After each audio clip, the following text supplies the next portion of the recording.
Non, flippante. Alors, que je me délivre. Vous marchez d'un tel pas qu'on a peine à vous suivre. Laissez, ma Bru, laissez. Ne venez pas plus loin, ce sont toutes façons dont je n'ai pas besoin. De ce que l'on vous doit envers vous, on s'acquitte.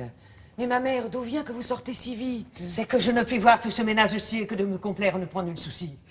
Oui, je sens que chez vous, formel édifié. Dans toutes mes leçons, j'y suis contrarié, on n'y respecte rien. Chacun y parle haut. Et c'est tout justement la cour du roi Péto. Si vous êtes, mamie, une fille suivante, un peu trop forte en gueule et fort impertinente. Vous vous mêlez surtout de dire votre avis. Mais... Vous êtes un sot. En 3 lettres, mon fils.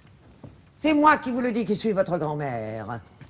Et j'ai prédit 100 fois à mon fils, votre père, que vous preniez tout l'air d'un méchant garnement et ne lui donneriez jamais que du tourment. Je crois. Mon Dieu, sa sœur. Vous faites la discrète et vous n'y touchez pas, tant vous semblez doucette. Mais il n'est, comme on dit, Pierrot, que l'eau qui dort, et vous menez sous chape un train que je hais fort. Mais ma mère... Ma Bru, qu'il ne vous en déplaise, votre conduite, en tout, est tout à fait mauvaise. Vous devriez leur mettre un bon exemple aux yeux. Et leur défunte mère en usait beaucoup mieux. Vous êtes dépensière et c'était à meublesse que vous alliez vêtue ainsi qu'une princesse. Quiconque à son mari veut plaire seulement, ma Bru, n'a pas besoin de tant d'ajustements. Mais madame, après tout... Pour vous, monsieur son frère, je vous estime fort, vous aime et vous révère. Mais enfin, si j'étais de mon fils, son époux, je vous prierais bien fort de n'entrer point chez nous. Sans cesse, vous prêchez des maximes de vivre qui par d'honnêtes gens ne se doivent point suivre.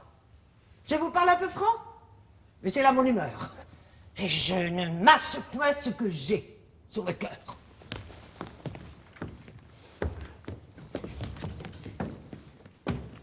Votre monsieur Tartuffe est bien heureux, sans doute. C'est un homme de bien qu'il faut que l'on écoute. Et je ne puis souffrir sans me mettre en courroux de le voir quereller par un fou comme vous. Quoi? Je souffrirais, moi, qu'un cagot de critique vienne usurper séant un pouvoir tyrannique? Et que nous ne puissions à rien nous divertir si ce beau monsieur-là n'y daigne consentir? S'il le faut écouter et croire à ses maximes, on ne peut faire rien qu'on ne fasse des crimes. Car il contrôle tout, ce critique zélé. Et tout ce qu'il contrôle est fort bien contrôlé. C'est au chemin du ciel qu'il prétend vous conduire. Et mon fils, à l'aimer, vous devrez tous induire... Non! Voyez-vous, ma mère, il n'est permis rien qui me puisse obliger à lui vouloir du bien. Je trahirais mon cœur de parler d'autre sorte. Sur ces façons de faire, à tout coup je m'emporte. J'en prévois une suite.